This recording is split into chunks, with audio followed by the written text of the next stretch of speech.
নমস্কার নমস্কার নমস্কার নমস্কার নমস্কার নমস্কার নমস্কার নমস্কার আপনাদের সবাইকে সবাইকে সবাইকে নমস্কার জানাচ্ছে আপনাদের সৌমিত্র বসু। সবাইকে অজস্র শুভ কামনা জানাচ্ছে, সবাইকে স্বাগত জানাচ্ছে আজকের এই শরণাগত অনুষ্ঠানে এবং সবাইকে শুভ সকাল জানাচ্ছে। আজকের সকালটা শুভ হোক, সব দিক থেকে শুভ হোক এবং বাকি দিনগুলো এই আজকের সকালের যে শুভ তাকে অনুসরণ করে শুভ সকাল হয়ে উঠুক। বেনি মাধবশীলের পঞ্জিকা অনুযায়ী আজকের দিনটার কথা বলবো, তার আগে বলি আজ নানান কারণে খুব বিশেষ দিন। আজকে ছত্রপতি শিবাজির জন্মতিথি। মহারাষ্ট্রের ছত্রপতি শিবাজি বা শিবজি, শিবা শব্দের অর্থ তো শেয়াল, ওটা সাহেবরা শিবা শিবা ইংরেজিতে লিখে ওটা শিবা করে দিয়েছে, কিন্তু আসলে তো শিবজি। একজন মহান মানুষ ছিলেন, মহান মানুষ। তার পুত্র ভাগ্য ভালো ছিল না, ছেলেপুলেরা খুব দুর্বিনীত অত্যাচারী। ওই বাবা খুব বড় হলে ছেলেপুলেদের নষ্ট হয়ে যাবার একটা সম্ভাবনা থাকে, তো সেই রকম ছিল। তো সে যাই হোক না কেন, সেই শিবাজির আজকে জন্মতিথি। আজকে রানী রাসমণির তিরোধান দিবস। এই 19শে ফেব্রুয়ারি 1861 খ্রিস্টাব্দে তিনি প্রয়াত হয়েছিলেন। দেশনায়ক গোপাল কৃষ্ণ গোখলের প্রয়াণ হয়েছিল আজকের তারিখে 1914 খ্রিস্টাব্দে। এইবারে বেনি মাধবশীলের পঞ্জিকা অনুযায়ী আজকের দিনটার কথা বলি। আজকে 6ই ফাল্গুন 1431, ইংরেজির 19শে ফেব্রুয়ারি 2025, বুধবার, সপ্তমী। সূর্যোদয়ের সময় সকাল 6টা বেজে 13 মিনিট, সূর্যাস্তের সময় বিকেল 5টা বেজে 30 মিনিট। নক্ষত্র স্বাতী। আজকে জন্মে তুলা রাশি, শূদ্র বর্ণ, মতান্তরে ক্ষত্রিয় বর্ণ, দেবগণ। দিনের বেলা 8টা বেজে 29 মিনিট গতে রাক্ষসগণ। শেষ রাত্রি 4টে বেজে 19 মিনিট গতে বৃশ্চিক রাশি, বিপ্রবর্ণ। আমাদের হোয়াটসঅ্যাপে চিঠি পাঠাবার নাম্বার 9831922927। চিঠির গোড়ায় অতি অবশ্যই SG লিখতে হবে। এ তো আপনাদের জানা কথা। এবার আজকের অনুষ্ঠান সম্পর্কে বলি। জরা রাক্ষসীর কথা কালকে বলেছিলাম। পুরাণে কিন্তু জরা নামে আরো কিছু চরিত্র রয়েছে। তাদের মধ্যে বেশ বর্ণময় চরিত্র বলতে যেটা বোঝায় সেই রকম চরিত্র রয়েছে। এরকম দুটি চরিত্রের কথা বলবো, একজন নারী আর একজন পুরুষ। প্রথমে সেই নারীর কথা বলি, তারপরে চলে যাব স্বামী বিবেকানন্দের রচনা থেকে পাঠ। এই পর্বে রচনার নাম অমৃতত্ব। এই অমৃতত্ব নামে যে রচনাটি, তার বেশ খানিকটা অংশ পড়া হয়ে গেছে আমাদের, কিন্তু আরো কিছু অংশ বাকি রয়েছে, তার খানিকটা পড়ে শোনাবো। তারপর ঠাকুর শ্রী রামকৃষ্ণ পরমহংসদেবের কথামৃত থেকে পড়ে শোনাবো স্বামী লোকেশ্বরানন্দজির একটি রচনা, আপনাদের চিঠিপত্র, এবং শেষে বাইরে দূরে। 92.7 বিগ FM এ শরণাগত অনুষ্ঠান শুনতে বসেছেন আপনারা, নাকি শুয়ে শুয়ে শুনছেন? আমি আপাতত বসে আছি স্টুডিওতে। ফিরে আসছি গানের পর পুরাণ চিরন্তন নিয়ে, জরার কথা। ফিরে এলাম গানের পর 92.7 বিগ FM এ শরণাগত অনুষ্ঠানে। গোকর্ণ নামে একটি তীর্থ আছে ওই প্রয়াগের কাছাকাছি। তো সেই যে গোকর্ণ তীর্থ, তার সূত্র ধরে একজনের কথা বলি, জরা বলে একটি মেয়ের কথা বলি আপনাদের।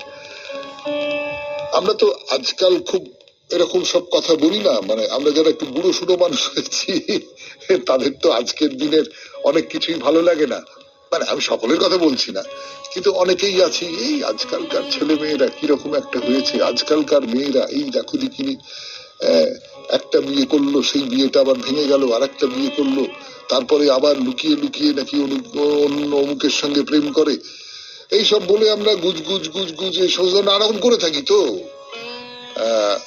এই করে থাকাটা যে সর্বার্থে নিন্দনীয় আমি তা বলছি না, কিন্তু এরকম করে থাকি আমরা। তো আজকে এক জরার গল্প বলি আপনাদের। এই জরা ওই প্রয়াগের কাছাকাছি একটা পাহাড়ে থাকতো। তার স্বামীর নাম হচ্ছে কর্কট, কর্কটের বউ হচ্ছে জরা। জরার 5 জন উপপতি ছিল, 5 জন, কর্কটকে বাদ দিয়ে 5 জন উপপতির সঙ্গে সে সম্পর্ক রেখেছিল। তো তারপর এই যে 5 জন উপপতি, এদের প্রত্যেককে জরা তার প্রয়োজন মিটে যাওয়ার ফলে নিশ্চয়ই বিষ খাইয়ে হত্যা করলো। তারপরে সে কর্কটকেও, মানে তার স্বামী যে কর্কট, সেই কর্কটকেও বিষ মেশানো লাড্ডু খাইয়ে মেরে ফেলবার পরিকল্পনা করলো। তো কর্কটের জানতে পেরে গেলেন। জানতে পারার পরে জরার গলা কাটবার জন্য উদ্যত হলেন। তো জরা তো টের পেয়েছে কর্কট এবারে তরোয়াল দিয়ে তেড়ে আসছে তার দিকে, ফলে প্রাণ ভয়ে সেই জায়গা থেকে দৌড়চ্ছে দৌড়চ্ছে দৌড়চ্ছে দৌড়চ্ছে দৌড়তে দৌড়তে এই যে গোকর্ণ তীর্থ সেখানে এসে উপস্থিত হলেন। কর্কট পেছন পেছন পেছন পেছন এসছে, এসে সেইখানে জরার গলা কেটে ফেললেন। জরার যে খণ্ডিত মস্তক সেইটা নিয়ে গোকর্ণ তীর্থের জলে ভাসিয়ে দিলেন। আর এই যে গোকর্ণ তীর্থের জলে জরার মাথাটাকে ভাসিয়ে দেওয়া হলো, সেই জলের স্পর্শে ব্যভিচারিণী জরার সমস্ত পাপ ধুয়ে গেল। সে কৈলাসে দেবী পার্বতীর সখী হয়ে গেল। এই গল্পটা বুঝতেই পাচ্ছেন, গোকর্ণ তীর্থের মাহাত্ম্য প্রচার করবার জন্যই এই আখ্যানটা তৈরি। কিন্তু যদি মানুষ একটা গল্প বানায়, তার ভেতর দিয়েও তো সেই সময়কার সমাজের একটা চেহারা বেরিয়ে আসে। এই যে জরা তার স্বামী, তার বাদে 5টি উপপতি এবং তাদের সে হত্যা করছে, এই যে একজন নারী, হিংস্র এবং ভয়ঙ্কর এক নারী, তার গল্পটা সকালবেলা বললাম আপনাদের 92.7 বিগ এফএম এ শরণাগত অনুষ্ঠানে। এখন একটু গান শুনবো, গানের পর আর এক জরার গল্প, তার কথা আপনারা খানিকটা জানেন, তবু আরেকবার বলি, ফিরে আসছি। আমি আপনাদের সৌমিত্র বসু, শুনছেন 92.7 বিগ এফএম এ শরণাগত। জরার কথা বলবো। সেই জরা একজন ব্যাধ, হ্যাঁ সেই ব্যাধ যার বাণে কৃষ্ণ নিহত হয়েছিলেন। সেই আখ্যানটা শোনাই আপনাদের। অবশ্য একটা কথা বলি, মহাভারতের হরিদাস সিদ্ধান্ত বাগীশের একটা অনুবাদ আছে, সেখানে জরার বদলে জর ও পাঠ দেওয়া হয়েছে, অর্থাৎ ব্যাধের নাম হচ্ছে জরা নয়। কিন্তু অন্যান্য যে মহাভারত আমরা পড়ি, যে মহাভারত বাংলা অনুবাদ পড়ি, সেখানে কিন্তু জরা নামটাই প্রচলিত এবং সেই নামটাই প্রসিদ্ধ। তো এই জরা মহাকাব্যে পুরাণে বিখ্যাত হয়ে আছেন, কেননা বিষ্ণুর পূর্ণ অবতার কৃষ্ণের যে মর্তলীলা, সেই মর্তলীলা সাঙ্গ হয়েছিল তার হাতে। ব্যাপারটা কি হয়েছিল বলি আপনাদের। মহাভারতের মৌসল পর্বে আছে, প্রভাস ক্ষেত্রে প্রচন্ড গৃহযুদ্ধে যদুবংশ ধ্বংস হয়ে গেল। শেষ অবতার বলরাম নাগরূপে দেহত্যাগ করে সমুদ্রে প্রবেশ করলেন। তো এই সব দেখলেন কৃষ্ণ, একটা দীর্ঘ জীবনের অভিজ্ঞতা তো। আর তারপরে আত্মীয় স্বজনেরা নিজেদের মধ্যে মারামারি করে নিজেদের বিলাস ব্যসনে মত্ত থেকেছে, তারপরে নিজেদের মধ্যে সামান্য ব্যাপার নিয়ে মারামারি করেছে এবং মারামারি করে নিজেরা সবাই মরে গেল। এই সমস্ত দেখে আর বেঁচে থাকতে ইচ্ছে করে না তো। মরে গেলেই ভালো, মরে গেলেই ভালো, এইরকম ভাবতে ভাবতে কাছাকাছি বনে ঘুরে বেড়াচ্ছেন। এক সময় মাটিতে শুয়ে পড়লেন। যখন শুয়ে পড়লেন তখন নিজের যে ইন্দ্রিয় সেগুলোকে রুদ্ধ করে রাখলেন। সেই সময় শিকারের সন্ধানে ঘুরতে ঘুরতে এই যে ব্যাধ জরা সেইখানে এসে উপস্থিত হলেন। জরা যেখানে দাঁড়িয়ে আছেন সেখান থেকে কৃষ্ণের পুরো শরীরটা দেখা যাচ্ছে না, দেখা যাচ্ছে মাত্র 2টো পা। তো জরা তাই দেখে দূর থেকে মানুষের পা বলে বুঝতে পারলেন না, বা হরিণ টরিণ কিছু একটা হবে, তাই ভেবে জরা শিকারের জন্য তীর নিক্ষেপ করলেন, সেই তীর বিদ্ধ হলো কৃষ্ণের পায়ের তলায়। তো যারা ছুটে এসেছেন, হরিণকে মেরেছি, দেখলেন হরিণ নয়, কৃষ্ণ শুয়ে আছেন। তো যারা কৃষ্ণের পা জড়িয়ে ধরে কাঁদছেন, বলছেন আমি অপরাধ করেছি, অপরাধ করেছি, আমি আমার হীন কুলে জন্ম, আমি হীন বৃত্তি, আমার ব্যাধের বৃত্তি, সেই জন্য আমার এই করে ফেলেছি। তো কৃষ্ণ তো মৃত্যুর জন্যই অপেক্ষা করেছিলেন, ফলে তার কোনো রাগ হলো না। তিনি বললেন না না, তুমি কোনো অন্যায় করনি, তুমি তোমার নিজের কাজ করেছো, আমি তোমার উপর অসন্তুষ্ট নই, আমি খুব খুশি হয়েছি, এই বলে তিনি পরলোকে চলে গেলেন। এই যে গল্পটা জরার গল্প, এই জরার গল্পের অন্য আরেকটা পাঠ আছে, অন্য একটা ভার্সন আছে, তার কথা বলবার সময় আজকে আর নেই। আবার আগামীকাল 92.7 বিগ FM এ শরণাগত অনুষ্ঠানে। এখন আমরা তাহলে স্বামী বিবেকানন্দের রচনা থেকে পাঠ এই পর্বে যাই। রচনার নাম অমৃতত্ব। পড়েছিলাম, তারপর থেকে পড়ি অমৃতত্ব 92.7 বিগ FM এ শরণাগত অনুষ্ঠানে। স্বামী বিবেকানন্দের রচনা থেকে পড়ে শোনাচ্ছি আপনাদের। এই সঙ্গে আরেকটি প্রশ্ন আসে, ভবিষ্যৎ জানা সম্ভব কিনা? আপনারা অনেকে হয়তো এমন লোক দেখিয়াছেন যিনি কোনো ব্যক্তির ভূত ভবিষ্যৎ সব বলিয়া দিতে পারেন। যদি ভবিষ্যৎ কোনো নিয়মের অধীন না হয়, তবে ভবিষ্যৎ সম্বন্ধে বলা কি রূপে সম্ভব? কিন্তু আমরা পূর্বেই দেখিয়াছি, অতীত ঘটনারই ভবিষ্যতে পুনরাবৃত্তি হইয়া থাকে। যাহা হোক, ইহাতে কিন্তু আত্মার কিছুমাত্র ক্ষতিবৃদ্ধি নাই। নাগরদোলার কথা মনে করো, উহা অনবরত ঘুরিতেছে, একদল লোক আসিতেছে, তাহার এক একটাতে বসিতেছে, সেটি ঘুরিয়া আবার নিচে আসিতেছে, সেই দল নামিয়া গেল, আরেক দল আসিল। ক্ষুদ্রতম জন্তু হইতে উচ্চতম মানুষ পর্যন্ত প্রকৃতির এই প্রত্যেকটি রূপই যেন এই একটি দল, আর প্রকৃতি এই বৃহৎ নাগরদোলা, ও প্রত্যেক শরীর বা রূপ এই নাগরদোলার এক একটি আসন স্বরূপ। এক এক দল নূতন আত্মা উহাতে আরোহণ করিতেছে, এবং যতদিন না পূর্ণ হইতেছে ততদিন উচ্চ হইতে উচ্চতর পথে যাইতেছে, এবং শেষে নাগরদোলা হইতে বাহির হইয়া আসিতেছে। কিন্তু নাগরদোলা থামিতেছে না, উহা সর্বদা চলিতেছে, সর্বদাই অপরকে গ্রহণ করিবার জন্য প্রস্তুত হইয়া আছে। এবং যতদিন শরীরগুলি এই চক্রের ভিতর, এই নাগরদোলার ভিতর রহিয়াছে, ততদিন নিশ্চয় গণিতের মতো সঠিকভাবে বলা যাইতে পারে ওইগুলি কোথায় যাইবে, কিন্তু আত্মা সম্বন্ধে তাহা বলা অসম্ভব। প্রকৃতির ভূত ও ভবিষ্যৎ গণিতের মতো সঠিকভাবে বলা সম্ভব। আমরা দেখিলাম, জড় পরমাণুগুলি এখন যেভাবে সংহত রহিয়াছে, সময় বিশেষে পুনরায় তাহাদের অনুরূপ সংহতি হইয়া থাকে। অনন্তকাল ধরিয়া এই জগৎ প্রবাহ রূপে নিত্য, কিন্তু ইহাতে তো আত্মার অমরত্ব প্রতিপন্ন হইল না। আমরা ইহাও দেখিয়াছি যে কোন শক্তিরই নাশ হয় না, কোন জড় বস্তুকে একেবারে ধ্বংস করা যাইতে পারে না। তবে জড় বস্তুর কি হয়? উহার নানা রূপ পরিণাম হইতে থাকে। অবশেষে যেখান হইতে উৎপত্তি হইয়াছিল সেইখানে উহা পুনরাবৃত্ত হয়। সরল রেখায় কোনো গতি হইতে পারে না, প্রত্যেক বস্তুই ঘুরিয়া ফিরিয়া আবার পূর্বস্থানে প্রত্যাবৃত্ত হয়, কারণ সরল রেখা অনন্তভাবে বর্ধিত করিলে বৃত্তে পরিণত হয়। তাহাই যদি হইল, তবে কোনো আত্মারই অনন্তকালের জন্য অবনতি হইতে পারে না, হইতেই পারে না।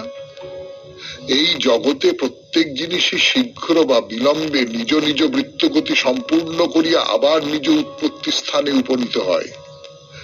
তুমি, আমি আর এই সকল আত্মা কি? আমরা পূর্বে ক্রমসংকোচে ও ক্রমবিকাশ তত্ত্ব আলোচনা করিবার সময় দেখিয়াছি, তুমি আমি সেই বিরাট বিশ্বব্যাপী চৈতন্য বা প্রাণ বা মনের অংশ বিশেষ। আমরা উহারই ক্রমসংকোচ। সুতরাং আমরা আবার ঘুরিয়া ক্রমবিকাশ প্রক্রিয়া অনুসারে সেই বিশ্বব্যাপী চৈতন্যে ফিরিয়া যাইব। ওই বিশ্বব্যাপী চৈতন্যই ঈশ্বর। সেই বিশ্বব্যাপী চৈতন্যকেই লোকে প্রভু, ভগবান, খ্রিস্ট, বুদ্ধ বা ব্রহ্ম বলিয়া থাকে। জড়বাদীরা উহাকে শক্তিরূপে উপলব্ধি করে, এবং অজ্ঞেয়বাদীরা ইহাকেই সেই অনন্ত, অনির্বচনীয়, সর্বাতীত বস্তু বলিয়া ধারণা করে। উহাই সেই বিশ্বব্যাপী প্রাণ, উহাই বিশ্বব্যাপী চৈতন্য, উহাই বিশ্বব্যাপিনী শক্তি এবং আমরা সকলেই উহার অংশস্বরূপ। শুনলেন স্বামী বিবেকানন্দের রচনা থেকে পাঠ অমৃতত্ব। এরপর গানের পর ঠাকুর শ্রী রামকৃষ্ণ পরমহংসদেবের কথা অমৃত। ফিরে আসছি, আমি আপনাদের সৌমিত্র বসু। 92.7 BGFM এ শরণাগত অনুষ্ঠান শুনছেন। এখন কথা অমৃত থেকে পাঠ ঠাকুর শ্রী রামকৃষ্ণ পরমহংসদেবের কথা অমৃত, এবং সেটা পড়ে আমাদের নিজেদের যা কিছু মনে হয়, হতে পারে আমার নিজের যা কিছু মনে হয় সেইগুলো আপনাদের শোনাই। আপনারা হয়তো নিজেদের জীবনের সঙ্গে সেটা মিলিয়ে নিতেও পারেন। আমরা তো সব একই রকম করে বাঁচি, তো তার ফলে একজনের অনুভব আরেকজনের অনুভবের সঙ্গে মিলে যাওয়া খুব স্বাভাবিক ব্যাপার। পাপ পুণ্য সম্পর্কে ঠাকুর বলছেন, পাপ পুণ্য সম্পর্কে একটা কথা বলছেন যে পরমহংস যে লোক হয়েছে, যেমন ঠাকুর হয়েছেন, ঠাকুর এটা দেখেন, বুঝতে পারেন যে তিনি সুমতি দেন, তিনি কুমতি দেন। তেতো মিঠে ফল কি নেই? কোন গাছে মিষ্টি ফল হয়, কোন গাছে তেতো বা টক ফল হয়। তিনি মিষ্ট আম গাছও করেছেন, তিনি টক আমড়া গাছও করেছেন, সবটাই করেছেন, তিনি করেছেন। তার ব্যাপার, তিনি এই জগৎ সংসারকে এইরকম ভাবে সাজিয়েছেন। এবং সত্যি সত্যি ভেবে দেখুন, জগৎ সংসারকে এইরকম করে সাজানোর ফলেই হয়তো এই জগৎ সংসারটা এত সুন্দর হয়েছে, এত আকর্ষণীয় হয়েছে। সুন্দর না বলে আমি যদি বলি আকর্ষণীয় হয়েছে। পৃথিবীতে যদি অন্যায় না থাকতো, পাপ না থাকতো, পুণ্যের বিপরীত প্রান্তের যে ছায়া, সেই ছায়া যদি না থাকতো, তাহলে পৃথিবীটা কি রকম হতো? পাপ আছে বলেই তো যিনি পুণ্যবান, তাকে আমরা এত শ্রদ্ধা করতে পারি, এত ভক্তি করতে পারি, তিনি এত স্বাতন্ত্র্যে উজ্জ্বল হয়ে উঠতে পারেন। তো পরমহংস দেখে এ সব তার মায়ার ঐশ্বর্য। এই যে সৎ অসৎ, ভালো মন্দ, পাপ পুণ্য, এই বোধটা যখন তৈরি হয়ে যায় যে কোনটা পাপ কোনটা পুণ্য, সবটাই তার। মানে তান্ত্রিক ভক্ত যেটা বলছেন যে পাহাড়ের উপর থেকে দেখা যায় গোলাপের ক্ষেত, যতদূর চোখ যায় কেবল গোলাপের ক্ষেত।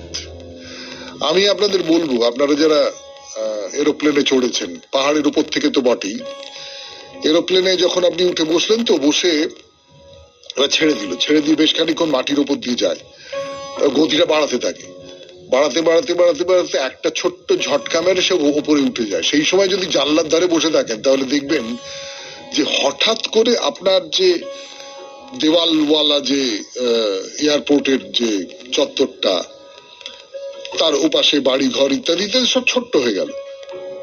ওপর থেকে আপনি পুরো কলকাতা শহরটাকে দেখতে পাচ্ছেন। দমদম থেকে যদি ওঠেন, দমদম অঞ্চলটাকে পুরোটা দেখতে পাচ্ছেন, ঝুলনের খেলনাগুলোর মতন করে। সেটা কয়েক মুহূর্ত, তারপরে সাধারণভাবে প্লেন আরো উপরে উঠে যায়, তখন আর কিছু দেখা যায় না। কিন্তু আমি যে বলছি যে এই যে ওপর থেকে পুরোটা দেখা, আমি যদি একটু ওপর থেকে পুরোটা দেখতে পারি, তাহলে এই পাপ পুণ্য উচিত অনুচিতের জ্ঞানটা অন্যরকম হয়ে যায়। কি অন্যরকম, তাই নিয়ে কথা বলবো কথা অমৃত পাঠের আসরে। 92.7 BGFM এ শরণাগত অনুষ্ঠান শুনছেন। আমি আছি আপনাদের সঙ্গে, আপনাদের সৌমিত্র বসু। কথা অমৃত থেকে পড়ে শোনাচ্ছি আপনাদের। 92.7 BGFM এ শরণাগত অনুষ্ঠান শুনছেন আপনারা। যেটা বলছিলেন যে ওপর থেকে আমি যদি দেখি, ওপর থেকে দেখলে এই পাপ পুণ্য উচিত অনুচিত ন্যায় অন্যায় এগুলো তো সরাসরি আমাকে স্পর্শ করছে না, ফলে আমি অনেকটা নৈর্ব্যক্তিক ভাবে এই ওপর থেকে পুরোটা দেখতে পারি। এবং পরমহংস তাই দেখে, ওপর থেকে দেখে, তাকে সবই তার মায়ার ঐশ্বর্য। এই অবস্থায় আর দল টল থাকে না। কেশব সেনকে যে ঠাকুর বলছেন তাহলে তোমার দল থাকবে না, তোমার দল উঠে যাবে, সেটা এই অবস্থায়। তারও সব কথা হচ্ছে ঠাকুরের সঙ্গে। ঠাকুর বলছেন যে তাতে মগ্ন হলে আর অসৎ বুদ্ধি পাপ ও বুদ্ধি থাকে না। তো তান্ত্রিক ভক্ত বলছে আপনি যা বলছেন বিদ্যার আমি থাকে। ঠাকুর বললেন হ্যাঁ, বিদ্যার আমি থাকে, বিদ্যার আমি, ভক্তের আমি, দাস আমি, ভালো আমি, এগুলো থাকে। বজ্জাত আমি চলে যায়। তাহলে এই যে দুটো আমি আছে আমাদের মধ্যে, সত্যি সত্যি ভেবে দেখুন আমাদের মধ্যে দুটো আমি আছে আর কি। আপনি যখন শরণাগত শোনেন, এই আমাকে একজন বলছিলেন, আমার খুব লজ্জা করলো, তিনি আমাকে বললেন যে আমি একটু সাধন ভজন করি, একটু পাঠ করি, আমি আপনার অনুষ্ঠান খুব ভালো লাগে, আমি আপনার সঙ্গে একটু আমার এই সমস্ত নিয়ে একটু কথা বলতে চাই, আলোচনা করতে চাই।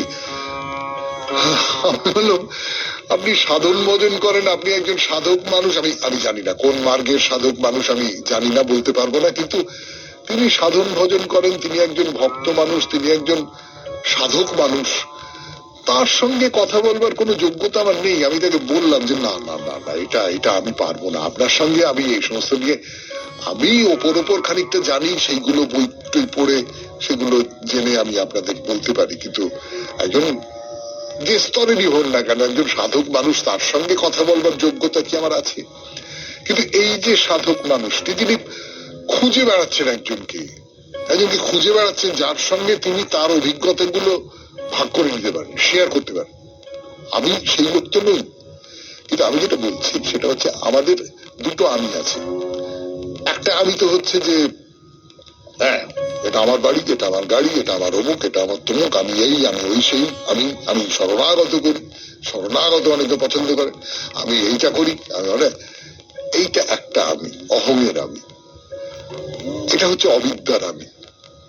আর বিদ্যার আমিটা হচ্ছে যে আমি ভক্ত তার, আমি দাস তার, আমি একজন ভালো, এই যে আমি তার সঙ্গে লেগে আছি, তিনি না থাকলে আমার কোনো মূল্য নেই, এইটা হচ্ছে ভালো আমি।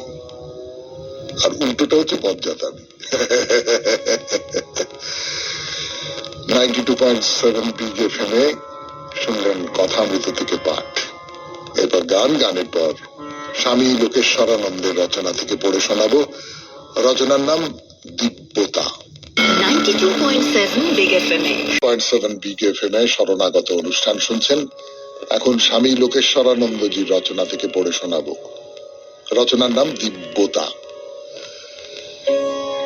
দিব্যতা কি? দিব্য পুরুষ কাকে বলা যায়? দিব্যস্থান বলতেই বা কি বোঝায়? দিব্যতার সংজ্ঞা দেওয়া শক্ত হলেও এটা স্পষ্ট যে ঈশ্বরই কোন স্থান বা ব্যক্তিকে দিব্যায়িত করেনি। যেখানে ঈশ্বর বিরাজ করেন, যার হৃদয়ে ঈশ্বর অধিষ্ঠিত, সেই স্থান বা সেই ব্যক্তি দিব্য। কিন্তু ঈশ্বর কোথায় নেই? কার মধ্যে তিনি নেই? তিনি তো সর্বত্র এবং সকলের ভিতরেই আছেন। তার উপস্থিতি যদি দিব্যতার মাপকাঠি হয়, তাহলে তো প্রত্যেক বস্তু এবং প্রত্যেক ব্যক্তি দিব্যতার প্রতিমূর্তি। সেক্ষেত্রে নির্দিষ্ট কোন স্থান, নির্দিষ্ট কোন ব্যক্তি বা বস্তুকে আলাদা করে পবিত্র বলাটাই তো ভুল, কারণ তাহলে এটাই বোঝায় যে অন্যান্য স্থান, অন্যান্য ব্যক্তি বা বস্তু সব অপবিত্র। বাস্তবিক ঈশ্বর থেকেই সবকিছুর সৃষ্টি, ঈশ্বরেই স্থিতি এবং ঈশ্বরেই লয়, এই দৃষ্টিতে সবই দিব্য। তাই যদি হয়, তাহলে নির্দিষ্ট কোন স্থান, ব্যক্তি বা ঈশ্বরের ক্ষেত্রে দিব্য শব্দটি প্রয়োগ করা হয় কেন? তত্ত্ব তো সবই যে দিব্য, এ কথা সত্যি, তবে কেবল তার চোখেই যিনি সবকিছুর মধ্যে ঈশ্বরকে দেখতে পান। ঈশ্বর যে সর্বত্র রয়েছেন, এ কথা স্বতঃসিদ্ধ সত্য হলেও আমরা সকলেই কিন্তু তাকে সর্বত্র দেখতে পাই না। একজন মহাত্মা সকলকেই ভালোবাসেন, কিন্তু অন্যের চোখে যারা পাপী, তাদের প্রতি তার করুণা যেন আরো গভীর। এর কারণ কি? কারণ এই যে তাদের দুষ্টতার আড়ালে যে ঈশ্বর লুকিয়ে রয়েছেন, তাকে প্রত্যক্ষ করেন তিনি। তিনি জানেন মেঘ যেমন সূর্যকে সাময়িক ঢেকে রাখে, তেমনি তাদের চারিত্রিক দুষ্টতাও তাদের অন্তর্নিহিত দিব্যতাকে আবৃত করে রেখেছে। এ তাদের প্রকৃত পরিচয় নয়। তিনি জানেন শিক্ষা, উৎসাহ এবং অনুকূল পরিবেশ পেলে যারা আজ দুর্বৃত্ত বলে পরিচিত, তারাই দুর্বলতা জয় করে তাদের দিব্য স্বরূপ ফিরে পাবে। শুধু সময়, চেষ্টা এবং পরিবেশের অপেক্ষা। অমুকের ভবিষ্যৎ অন্ধকার, এমন কথা তিনি কখনো ভাবেন না, কারণ তিনি জানেন মানুষের প্রকৃত স্বরূপ অপরিবর্তনীয়। সাময়িকভাবে তা চাপা পড়েছে, এই যা। দিব্যস্বরূপ উপলব্ধির যাত্রাপথে ভালো এবং মন্দ সাময়িক দুটি পর্যায় মাত্র। মানুষের দেবত্ব কিছুকাল ঢাকা থাকতে পারে, কিন্তু তার বিনাশ নেই। মানুষ স্বরূপত ঈশ্বর একথা স্বীকার না করলে তার উন্নতির কোনো আশাই থাকে না। তার সংশোধনের সব চেষ্টাই তাহলে ব্যর্থ হতে বাধ্য। কিন্তু অভিজ্ঞতায় দেখা যায় মানুষ নিজেকে সংশোধন করে এবং করতে পারে, অবশ্যই তার উন্নতি হয়। তাই মানুষের দিব্য সত্তা সাময়িক রাহুগ্রস্ত হলেও মহাপুরুষেরা তা উপেক্ষা করেন, কারণ তিনি জানেন ঈশ্বরকে দেখা যাক বা নাই যাক, ঈশ্বর ঈশ্বরই আছেন। বস্তুত তিনিই মহাপুরুষ, যিনি সর্বদা অন্তরে এবং বাহিরে ঈশ্বরের উপস্থিতি অনুভব করেন। ঈশ্বরের সঙ্গে তিনি নিত্য যুক্ত, ঈশ্বরকে কেন্দ্র করেই তার জীবন। ঈশ্বরের শরণাগত তিনি, তার হাতের যন্ত্র মাত্র। তার সত্তার প্রতিটি রন্ধ্র থেকে দিব্য ভাব বিচ্ছুরিত হয়। ভগবত ভাবে তিনি এমন ভরপুর হয়ে থাকেন যে চারপাশের মানুষের চোখে তিনি নরদেহধারী ঈশ্বর। তার মধ্য দিয়েই মানুষ বুঝতে পারে ঈশ্বর কেমন, কি তার স্বরূপ, শক্তি ও মাধুর্য। দিব্যতা কোথায় দেখা যায়? কোন কোষ্ঠী পাথরে তাকে চেনা যায়? চেনা যায় ঈশ্বরের সান্নিধ্যে থাকার, ঈশ্বরে ডুবে থাকার শক্তির মধ্য দিয়ে। একজন দিব্য মানুষকে পাণ্ডিত্য দিয়ে, সম্প্রদায় বা দেশ দিয়ে অথবা কোনো সংগঠিত ধর্মের বিধিনিষেধ তিনি মেনে চলেন কিনা তা দিয়ে বিচার করা চলে না। তিনি হয়তো কোনো নিয়মই মানেন না, আর যদিও বা মানেন তা হলো ঈশ্বরের ঈপ্সিত পথ নির্দেশ। দিব্যতার স্পর্শে সবই দিব্য হয়ে ওঠে, তুচ্ছতা, সুখ, দুঃখ সবকিছুই। দিব্যতা মানুষকে অসীম করে, শান্তি ও মুক্তির আনন্দলোকে উন্নীত করে। দিব্যতা হলো পরিপূর্ণতা, মানুষের পূর্ণাঙ্গ রূপ। এ কৃত্রিম উপায়ে সৃষ্টি করা কোনো স্থূল বস্তু নয়। ঈশ্বর যখন কাউকে নিজের ছাঁচে ফেলে নিজের করে নেন, তখন যে জ্যোতি তার ভিতর থেকে স্ফুরিত হয় সেটি দিব্যতা। শুনলেন স্বামী লোকেশ্বরানন্দের রচনা থেকে পাঠ। 92.7 বিগ এফএম এ শরণাগত অনুষ্ঠান শুনছেন। আমি আছি আপনাদের সঙ্গে, আপনাদের সৌমিত্র বসু। এরপর চিঠিপত্র। গান শেষ করে ফিরে এলাম 92.7 বিগ এফএম এ শরণাগত অনুষ্ঠানে। এখন আপনাদের চিঠি পড়ার পালা। আজকের চিঠিটি লিখেছেন দেবপ্রসাদ ভট্টাচার্য, তেঁতুলতলা, গড়িয়া, কলকাতা 84 থেকে। ভালো মানুষ নিয়ে লেখা চিঠি তার, পড়ে শোনাই। হঠাৎ করে শুনতে পেলাম 92.7 এ আমাদের প্রিয় সৌমিত্র দাদা বলছেন এক ভালো মানুষ সম্বন্ধে কিছু লিখে পাঠাতে। মনে মনে ভাবলাম, আমি তো স্বামী অবজানন্দের লেখা এক সোনার মানুষ বইটি পড়েছি, যা আমার জ্যাঠা মহাশয় ইন্দ্রদয়াল ভট্টাচার্য স্বামী প্রেমেশানন্দ সম্বন্ধে লেখা। তাই মনে হলো ভালো মানুষও তো লেখা যায়। যে মনে প্রাণে ভালো ছিলেন, আমার পাড়া প্রতিবেশী হিসেবে সবাই যাকে ভগবানের স্থান দিয়েছে, ডক্টর দাস, গরিবের বন্ধু নামে। ইন্ডিয়ান রেলওয়ে থেকে অবসর নিয়ে উনি নিজের বাড়িতে একটা চেম্বার করেছিলেন। সমস্ত গরিব লোককে সাহায্য করতে মাত্র 10 টাকা ফিস দিতেন। ঠেলা, রিক্সা, দিনমজুর, দুস্থ রোগীকে দেখতে সকালবেলা 50টা টোকেন বিলি করতেন। আমি একদিন গিয়েছিলাম ওকে দেখাতে। আমার আগের রুগী বলল, ডাক্তারবাবু, ফিস 10 টাকা আনিনি, আপনি দয়া করবেন কি? তিনি বললেন, আয় মা, দেখি কি হয়েছে। ভালো করে দেখে প্রেসক্রিপশন লিখে দিয়ে বললেন সিওপিডি। মেয়েটি বলল, কয়েকদিন হলো কাজে যায়নি, টাকাও নেই। ডাক্তারবাবু উঠে গিয়ে আলমারি খুলে একসঙ্গে অনেকগুলো স্যাম্পল মেডিসিন দিয়ে বললেন, এই নে, সময় মতো খাবি, থাকিস তো অনেক দূরে। হাতে 50 টাকা দিয়ে বললেন, রিক্সা করে যাবি, কিছু খাবি ও 2 সপ্তাহ পরে আসবি। মেয়েটি মাটিতে পড়ে দুহাত দিয়ে ডাক্তারবাবুকে প্রণাম করে চলে গেল। এরাই হলো আসল ভালো মানুষ। জয় ঠাকুর। দেবপ্রসাদ ভট্টাচার্য, তেঁতুলতলা, গড়িয়া, কলকাতা 84। একদম ঠিক বলেছেন, এরাই হলেন যথার্থ ভালো মানুষ। ভালো মানুষ, যে মানুষটি অন্যের দুঃখ, বেদনা, কষ্ট বোঝেন, অনুভব করেন, এবং তার দিকে হাত বাড়িয়ে দেন, তাকে সাহায্য করেন। 92.7 FM এ শরণাগত অনুষ্ঠান শুনছেন। চিঠিপত্রের পর এবার বাইরে দূরে আমি আছি আপনাদের সঙ্গে, আপনাদের সৌমিত্র বসু। ফিরে আসছি গানের পর। পুরীতে আছি এখন আমরা, বাইরে দূরেতে পুরী, নীলাচল, না জগন্নাথ দেবের মন্দিরে নয়, আমরা এখন আছি জগন্নাথ দেবের মন্দির সংলগ্ন যে বিমলা দেবীর মন্দির, সেই বিমলা দেবীর মন্দিরে, এবং সেই বিমলা দেবী সম্পর্কে দুটো চারটে কথা আপনাদের শোনাচ্ছি। খুব রোমাঞ্চকর কথা, খুব আকর্ষণীয় কথা, একেবারে কান খাড়া করে শোনবার মতন কথা। সেটা হচ্ছে যে এই যে জগন্নাথ ধাম, এই যে জগন্নাথের যে মন্দির, সেই মন্দিরের মধ্যে বিমলা দেবীর একটি মন্দির রয়েছে, এবং সেই মন্দিরটা এতটাই গুরুত্বপূর্ণ যে জগন্নাথ দেবের প্রসাদ বিমলা দেবীকে নিবেদন না করলে সেটা মহাপ্রসাদ হয় না। এতটাই গুরুত্বপূর্ণ বিমলা দেবী। এর কারণটা কি? দেখুন, সাধারণভাবে জগন্নাথ দেব একজন বৈষ্ণব দেবতা, কৃষ্ণেরই তো একটা রূপ জগন্নাথ দেব, আর বিমলা দেবী দুর্গার একটা রূপ। ফলে একজনের পূজা, তার ফলে প্রসাদ হলো, সেই প্রসাদটা আরেকজনকে দিয়ে মহাপ্রসাদ হয়ে গেল, এইটা তো হওয়ার কথা নয়।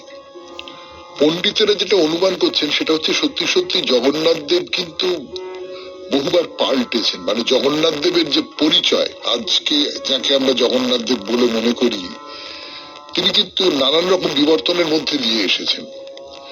একটা মত হচ্ছে যে এই যে নীলাচলে সমুদ্রের ধারে আদিবাসীদের একজন দেবতা ছিলেন, তিনি কালক্রমে আমাদের মতো ভদ্রলোকেদের হাতে পড়ে আমাদের পুরাণ স্বীকৃত দেবতায় রূপান্তরিত হলেন। তো সেই দেবতা কি? বলা হচ্ছে সেই দেবতা হচ্ছেন শিব। জগন্নাথ দেব আগে শিব ছিলেন, তারপরে যখন বৈষ্ণব ধর্ম খুব প্রবল হয়ে উঠল, তখন সেটি জগন্নাথ দেবের পীঠে পরিণত হলো, এবং জগন্নাথ দেবের মন্দির যখন তৈরি হয়ে গেল, কিন্তু সেই শিব তো বিমলা দেবীর ভৈরব, সেই পরিচয়টা কিন্তু রয়েই গেল। তার ফলে এই গোটা দেশে, আমাদের এই যে গোটা দেশ, সেই দেশেই একজন মাত্র বৈষ্ণব দেবতা যিনি শাক্ত দেবীর ভৈরব। ভৈরব মানে তো শিব। তো এটা একটা অদ্ভুত আশ্চর্য, এই মন্দির সম্পর্কে আশ্চর্য একটা কথা বলবার এবং আমাদের মনে রাখবার। তো বিমলা দেবীকে আগে শাক্ত মতে পুজো করা হতো, অর্থাৎ তখন তিনি আমিষাশী ছিলেন, তার ভোগে মাছ দেওয়া হতো, বলিও দেওয়া হতো। তো সেসব নিয়ম কানুন এখন তো উঠে গেছে, কিন্তু মহাষ্টমীতে দেবীর সামনে বলি দেওয়া হয়। মহাষ্টমী ছাড়া আর দেবীর সামনে কোন রকমের বলি দেওয়া হয় না। বিমলা দেবী সাধারণভাবে নিরামিষ আহারই গ্রহণ করেন। এটাও আপনারা বুঝতে পারেন এর কারণটা, যে যেহেতু এটা একটা বৈষ্ণব ক্ষেত্র, জগন্নাথ দেবের মন্দির, সেই জন্যে বৈষ্ণব ধর্মের একটা চাপ আছে, তো এর মধ্যে বৈষ্ণব ধর্মের একটা প্রভাব আছে। সেই প্রভাবে বিমলা দেবীর যে আহার, বিমলা দেবীর যে সেবা, সেইখানে পরিবর্তন ঘটেছে। তো এই যে বিমলা দেবীর মন্দির, সেই বিমলা দেবীর মন্দিরের কথা শোনাচ্ছি আপনাদের। এটাকে বলা যেতে পারে দুই ধর্মের একটা মিলনের জায়গা, শাক্ত এবং বৈষ্ণব। আচ্ছা, একটা ব্যাপার জানতে তো আপনাদের নিশ্চয়ই খুব কৌতূহল হচ্ছে, যে এই যে বিমলা দেবীকে কি ভোগ দেওয়া হয়? শুকনো ভাত দেওয়া হয়, নারকোল বাটা, পনির, মাখন, এইসব থাকে। আজকের দিনে এই হিংস্র পৃথিবীতে দাঁড়িয়ে কোথাও এই যে বিমলা দেবী, শাক্ত এবং বৈষ্ণব জগন্নাথ দেব একসঙ্গে মিলে যাচ্ছেন, এইটা খুব খুব মনে রাখার মতন একটা ব্যাপার না? এবার চলুন মন্দির দর্শন করতে যাই। 92.7 বিগ FM এ শরণাগত অনুষ্ঠান শুনছেন বাইরে দূরে। গানের পর 92.7 বিগ FM এ শরণাগত অনুষ্ঠান শুনছেন। আমরা এখন বিমলা দেবীর মন্দিরের সামনে। না, জগন্নাথ মন্দির যেমন খুব উঁচু, অনেক দূর থেকে দেখা যায় এবং নানান পথ পার হয়ে তারপর তার কাছাকাছি পৌঁছতে হয়, অনেকখানি ছড়ানো, সেই তুলনায় কিন্তু বিমলা দেবীর এই মন্দিরটি আয়তনে ছোট। রোহিণী কুণ্ডের পাশে একটা হলুদ রঙের নাট দালান আছে, পরপর পরপর পরপর পরপর থাম দিয়ে ঘেরা। কটা থাম গুনলে দেখা যাবে যে লম্বার দিকটাই বলছি আমি, লম্বার দিকটায় ধরুন একটা, দুটো, তিনটে, চারটে, পাঁচটা, ছটা, সাতটা, আটটা থাম, আটটা থাম ধরে রেখেছে এই নাট মন্দিরকে। তো এই যে নাট মন্দির, হলুদ রঙের মন্দির, মাথার উপর দিকটা কিন্তু সাদা। এই মন্দিরের বিবরণ দেব আপনাদের, কেমন করে পর্যায়ক্রমে মন্দিরের ভেতরে ঢুকতে হবে। একটা ছোট মন্দির, তারপরে মানে এই যে ছোট মন্দির, যেটা মন্দিরের সামনের দিকটা যেরকম হয় আর কি মন্দিরে ঢোকবার মতন, এই মন্দিরটা পাথরের তৈরি। দু রকম পাথর এখানে ব্যবহার করা হয়েছে, একটা হলো বালি পাথর আর আরেকটা পাথরকে বলা হয় ল্যাটেরাইট পাথর। এই ল্যাটেরাইট পাথরের বৈশিষ্ট্য হলো একে কেটে কুটে নিয়ে, এখানে একটা নরম তো, কেটে কুটে খানিকটা ইটের মতন ব্যবহার করা যায়। তো প্রথমে তো আপনি তোরণ দিয়ে ঢুকলেন, এই তোরণের নাম হচ্ছে বিমান। বিমান দিয়ে ঢুকলেন আপনি, যেটা বলছিলাম যে ভারী সুন্দর স্থাপত্য, ধাপে ধাপে ধাপে ধাপে মন্দিরের মতো উঠে গেছে, সেইটা দিয়ে আপনি ভেতরে ঢুকলেন। তারপরে হচ্ছে জগমোহন। জগমোহন এইটা এই পুরী উড়িষ্যা অঞ্চলের মন্দিরগুলোর মধ্যে এই স্থাপত্যটা বেশ চালু আছে আর কি, প্রচুর মন্দিরে এই জগমোহন ব্যাপারটা থাকে। এটা আর কিছু নয়, আপনি যদি বলেন যে এটা একটা অ্যাসেম্বলি হল, একটা সমাবেশের জায়গা, অর্থাৎ মন্দির কেবলমাত্র গেলাম, ঠাকুর দেবতার পুজো দিলাম, তারপরে চলে এলাম, এই রকমটা তো নয়। তার সঙ্গে সঙ্গে কোথাও একটা জমায়েত হলো, সেখানে ধর্ম সম্পর্কে কথাবার্তা হলো, আলোচনা হলো, এইরকম একটা জায়গা আর কি। এবং এই উড়িষ্যা এই জগমোহন থাকবেই। তারপর হচ্ছে নাট মণ্ডপ। বুঝতেই পারছেন নাট কথাটা এসেছে নাটক এই থেকে, মানে নৃত্য, নাটক এইসবের সূত্রে। নাট মণ্ডপ মানে হলো যেখানে নাচ করা হয়, অর্থাৎ দেবীর মনোরঞ্জনের জন্য একটা নৃত্য পরিবেশন করা হয়। তারপরে হচ্ছে ভোগ মণ্ডল, যেখান থেকে ভোগ ও প্রসাদ বিতরণ করা হয়। 92.7 বিগ এফএম এ শরণাগত অনুষ্ঠানে আমরা এখন বিমলা দেবীর মন্দিরের মধ্যে প্রবেশ করেছি, দেখছি সেই মন্দির, আরো দেখব, কিন্তু আজকে আর সময় নেই, আবার আগামীকাল। আজকের মতো তাহলে শেষ করি শরণাগত। আমাদের হোয়াটসঅ্যাপে চিঠি পাঠাবার নাম্বার 9831922927। চিঠির গোড়ায় অতি অবশ্যই SG লিখতে হবে। কবিতা দিয়ে শেষ করব, রবীন্দ্রনাথের কবিতা। কবিতার নাম কল্যাণী। বিরল তোমার ভবনখানি পুষ্প কানন মাঝে, হে কল্যাণী নিত্য আছো আপন গৃহ কাজে। বাইরে তোমার আম্র শাখে স্নিগ্ধ রবে কোকিল ডাকে, ঘরে শিশুর কলধ্বনি আকুল হর্ষ ভরে। সর্বশেষের গানটি আমার আছে তোমার তরে। প্রভাত আসে তোমার দ্বারে পূজার সাজি ভরি, সন্ধ্যা আসে সন্ধ্যারতির বরণ ডালা ধরি। সদা তোমার ঘরের মাঝে নীরব একটি শঙ্খ বাজে, কাঁকন দুটির মঙ্গল গীত উঠে মধুর স্বরে। সর্বশেষের গানটি আমার আছে তোমার তরে। রূপসীরা তোমার পায়ে রাখে পূজার থালা, বিদুষীরা তোমার গলায় পরায় বড় মালা।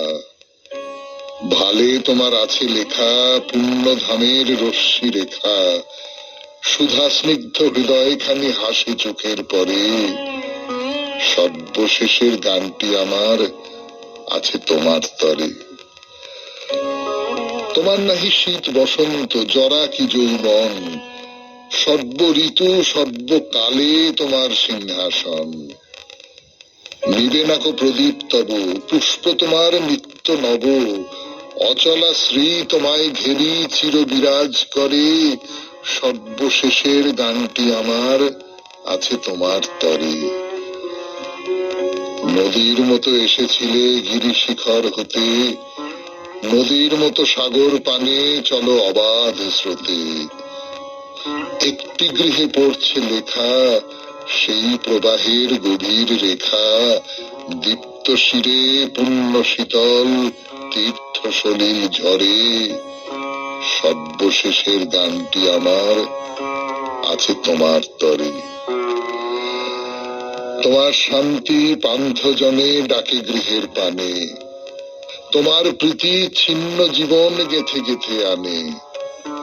আমার কাব্যপুঞ্জ বনে কত অধীর সমীরণে, কত যে ফুল কত আকুল মুকুল খসে পড়ে। সর্বশেষের শ্রেষ্ঠ যে গান আছে তোমার তরে। খুব ভালো থাকবেন, আনন্দে থাকবেন। নমস্কার। নমস্কার নমস্কার নমস্কার নমস্কার নমস্কার নমস্কার নমস্কার নমস্কার। আপনাদের সবাইকে সবাইকে সবাইকে নমস্কার জানাচ্ছে আপনাদের সৌমিত্র বসু।